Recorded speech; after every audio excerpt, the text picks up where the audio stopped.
1, 2, voilà. Donc vous avez l'église avec une salutation de différents jeunes qui étaient réunis, avec des noms précis. Bon, là, on avait tellement que...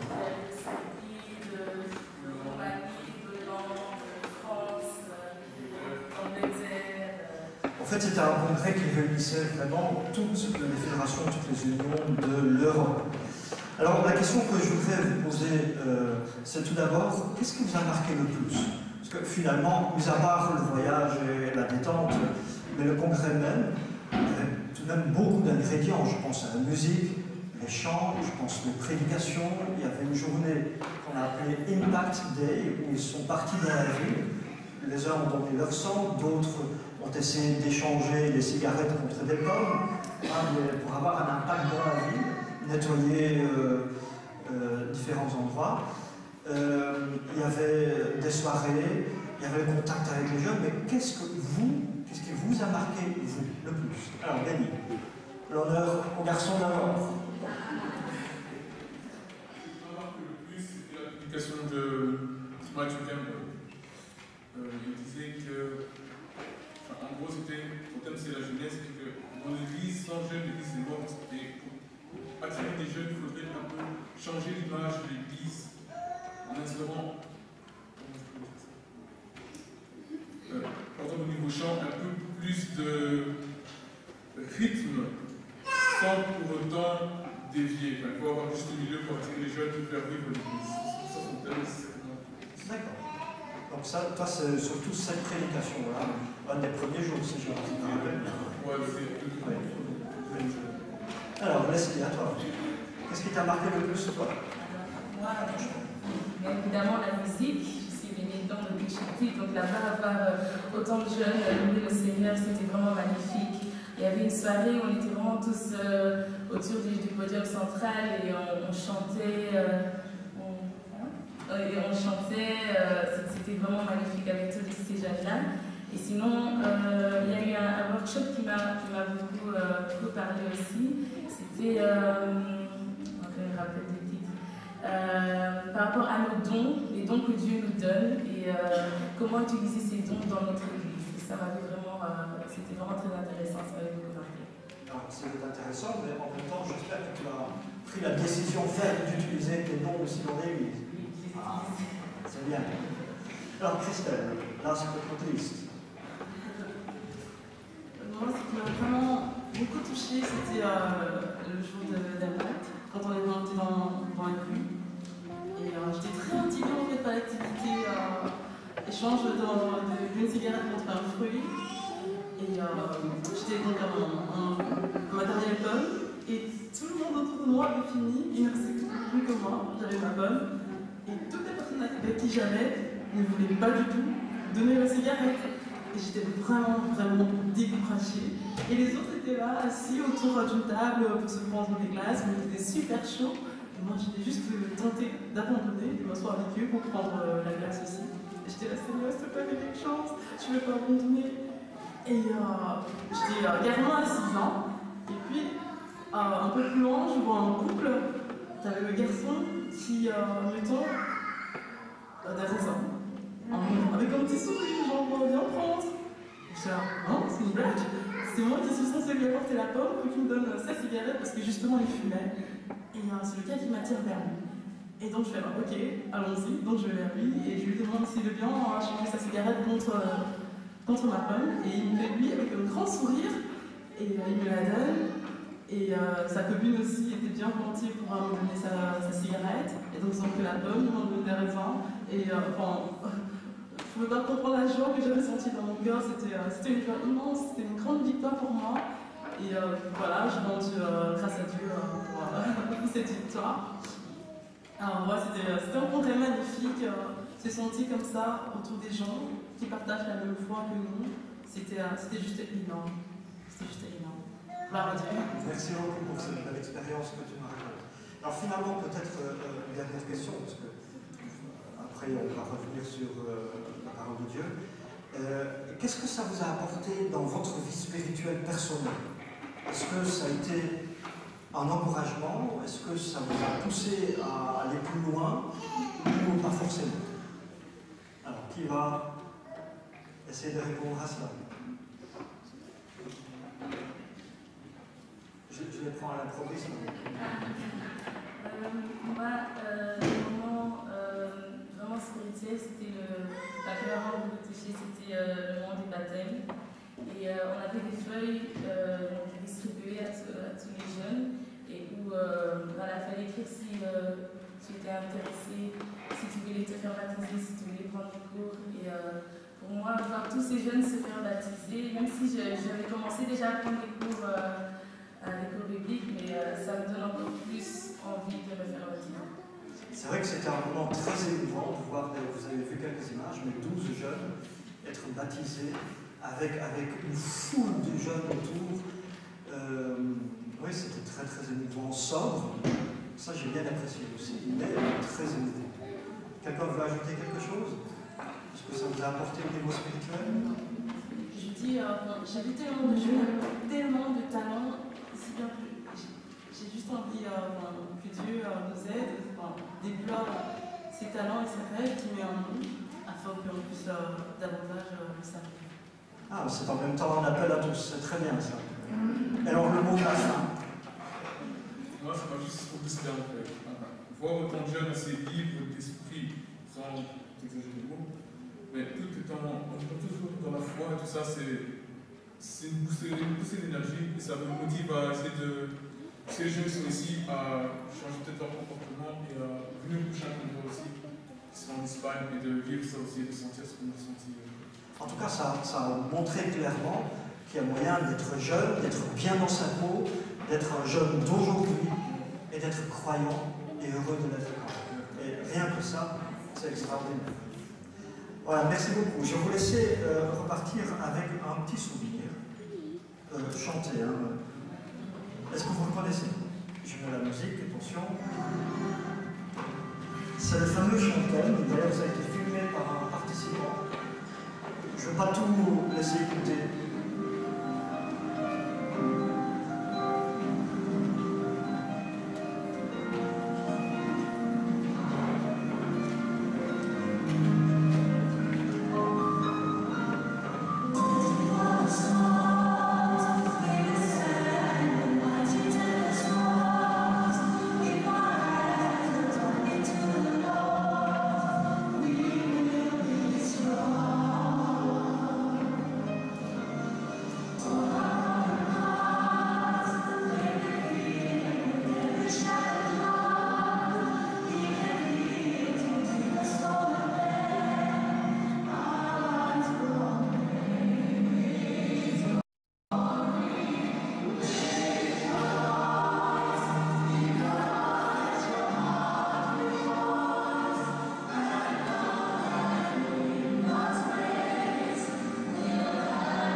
La puissance que Dieu peut donner. Et ça, c'est la traduction, en tout cas, du début du chant. Quand les tempêtes se déchaînent, bien si on tient bien la main de Jésus, on ne tombera pas. Et en fait, il y a un lien avec le texte que nous avons lu tout à l'heure, sauf que maintenant, ça se situe plus à un niveau personnel. Et je voudrais terminer avec un petit moment de réflexion basé sur la prédication qui, moi, m'a le plus touché. Je n'ai pas assisté à tous, mais c'était une prédication de David Asscherick qui parlait de la croissance. Et je vais développer quelques éléments qu'il a avancés avec des tweets qui ont été envoyés pendant sa prédication. Vous savez, ce genre de message qu'on envoie par Internet, c'était des petites citations de David Asscherick. Il a commencé avec le texte de 2 Corinthiens 3, verset 18. En tout cas, c'était un des textes développés. Et un texte qui nous parle de la croissance. Nous tous qui, le visage dévoilé, contemplons comme dans un miroir la gloire du Seigneur, nous sommes transfigurés en cette même image, de gloire en gloire. Telle est l'œuvre du Seigneur qui est l'Esprit. Donc, transformés de gloire en gloire. La croissance chrétienne. Alors, on peut se faire beaucoup d'illusions sur cette croissance. C'est vrai, quand on est baptisé, parfois on se fait l'illusion que tout à coup, tout va changer en profondeur et qu'on a atteint l'objectif. Nous savons, par principe, que le baptême est un départ. D'ailleurs, sur la photo, David Ashley, c'est la personne que vous voyez à gauche et qui, avec beaucoup de gestes, a essayé et a réussi à rendre sa prédication vivante. Premier tweet. La vie chrétienne n'est pas un grand saut, c'est une longue marche. Et nous le savons, mais cela implique une progression. Et David Asscherick développe cela, notamment en comparant avec les éléments de la création.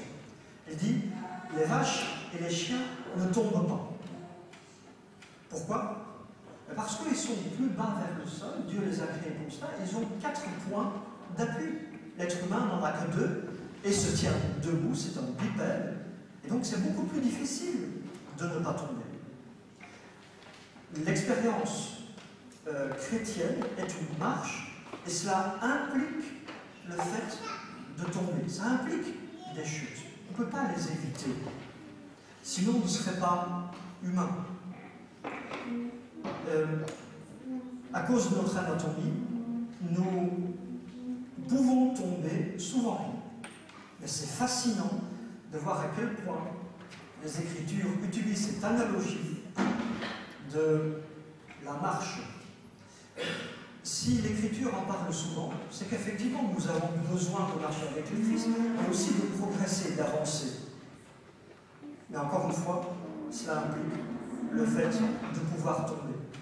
Et si on compare cela avec un bébé qui apprend à marcher, le texte ici disait un bébé qui apprend à marcher, cela ressemble un peu à un zombie qui fait des pas en avant, quoi. Là, c'est une vidéo d'un bébé qui apprend à marcher et il y aura différentes séquences sur 4 semaines. Au début, c'est très difficile de trouver son équilibre. C'est très angoissant pour l'enfant. Et pourtant, petit à petit, il va apprendre à marcher. Mais notez que régulièrement, il tombe. C'est inhérent à cet apprentissage. Mais il réussit en grande partie. Pourquoi? Parce qu'il n'est pas seul, il y a aussi ses parents qui sont là. Et on n'a pas de son sur cette vidéo, mais si on peut imaginer les cris de joie des parents. C'est parfois même un peu gaga, les parents qui crient de joie parce que l'enfant fait le premier. D'ici quelques mois d'ailleurs, je pense que je vais avoir la même chose avec le petit Yanis, le fils de ma fille. Un enfant apprend à marcher, ça prend du temps et ça implique le fait de tomber. Et David Asscherick a cité un texte qui, moi, m'a beaucoup interpellé. Proverbe chapitre 24, verset 5. Ce texte dit « Car à 7 reprises, le juste peut tomber et il se relève. Mais les méchants trébuchent dans le malheur. » Quelle est la différence entre le juste et celui qui ne l'est pas? Bien, celui qui ne l'est pas tombe et souvent ne se relève pas. Mais le juste, être juste, est-ce que ça veut dire ne pas tomber?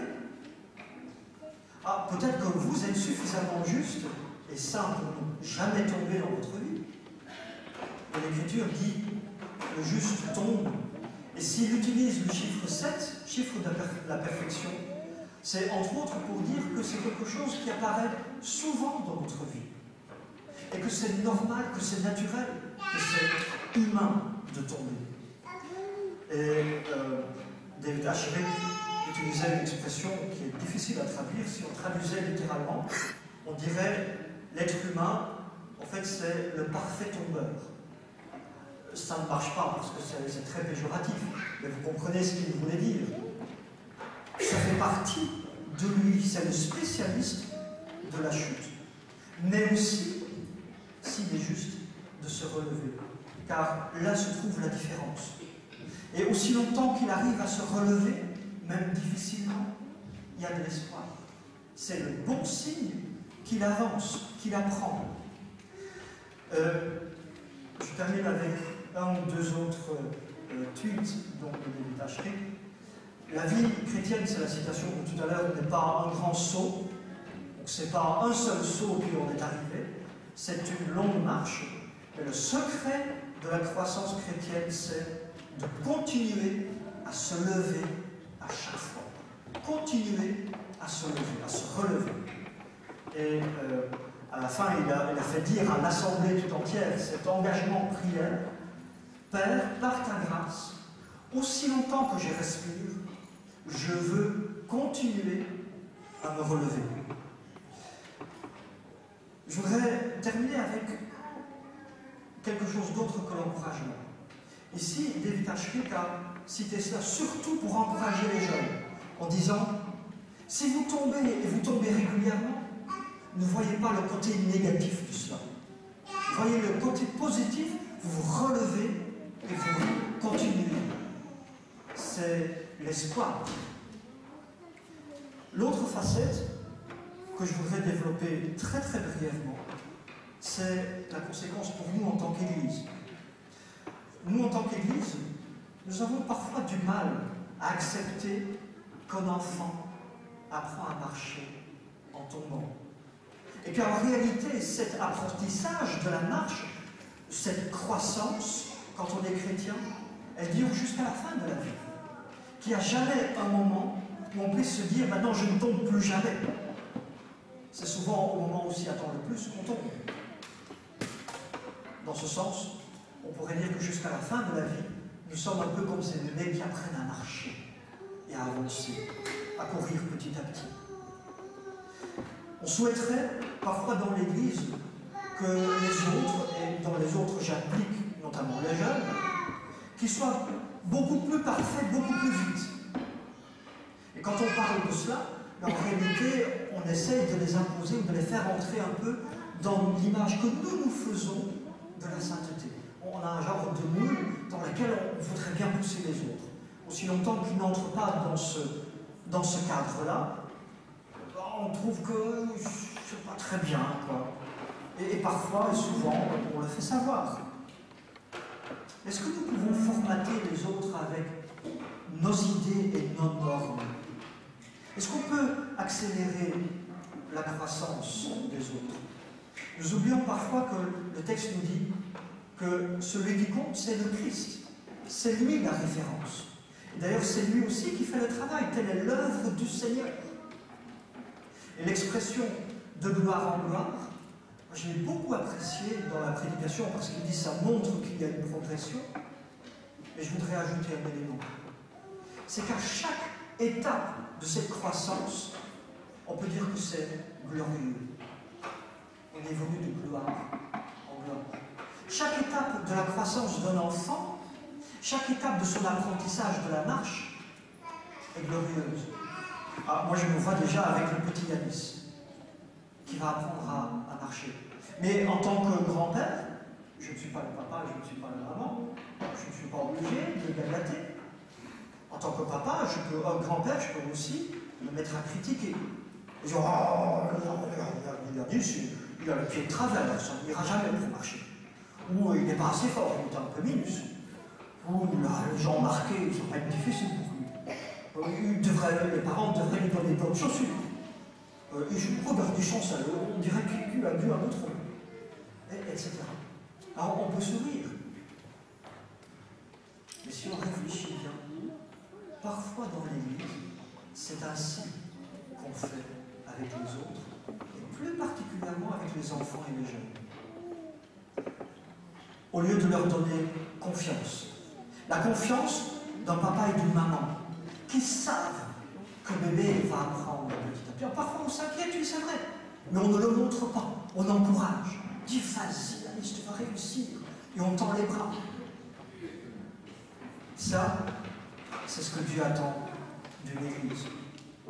Est-ce que nous laissons la place à chacun de grandir à son rythme, soit son âge, quelle que soit la bêtise qu'il fait, quel que soit le nombre de fois qu'il tombe. Est-ce que nous donnons le droit à chacun de continuer à grandir pendant toute la vie? Est-ce que nous sommes là pour encourager, pour tendre les mains, et pour faire en sorte que tout le contexte soit favorable à une vraie croissance? Je termine par cette histoire d'Eutychus. À la fin, Eutychus s'est relevé. Ça a été un miracle, mais ça a été surtout un miracle qui a été d'une grande consolation. Il y a d'autres traductions qui disent d'un grand réconfort, d'un grand encouragement, d'une grande joie. Bien, j'espère que nous, en tant qu'Église, nous allons connaître cette grande joie. De nous voir mutuellement grandir, de nous donner la place, le temps nécessaire pour grandir, mais peut-être aussi de voir s'épanouir en notre milieu de plus en plus d'enfants et de jeunes, pour qu'eux aussi, ils trouvent que c'est en Christ qu'on trouve la vraie force pour vivre. Parole, en foi, c'était le thème de notre convoi. Amen.